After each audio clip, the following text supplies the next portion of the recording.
Malakas talaga siya at matubig. Bali Monday na ngayon ha.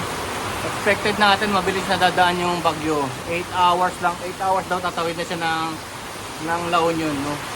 Tatawid niya yung Luzon. Pero malakas pa rin siya tsaka matubig siya. Ang daming tubig. Oh. Matubig siya. Pag dito tumigil, malaondoy to.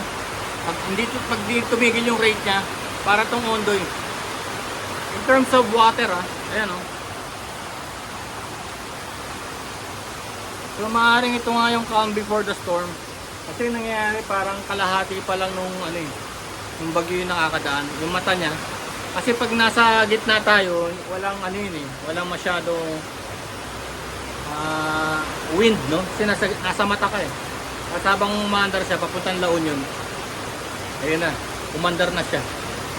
So this is from Marikina, November 10. Ayan o. Ayan o. Ang ano ko lang kasi, ayan o.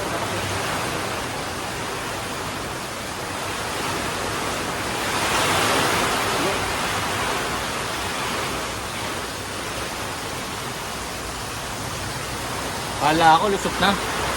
Kala ko talaga lusot na. Kala ko lusot na.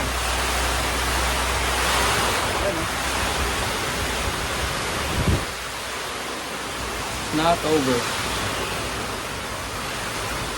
Mas devastating to kaysa kagabi. Kaysa madaling araw.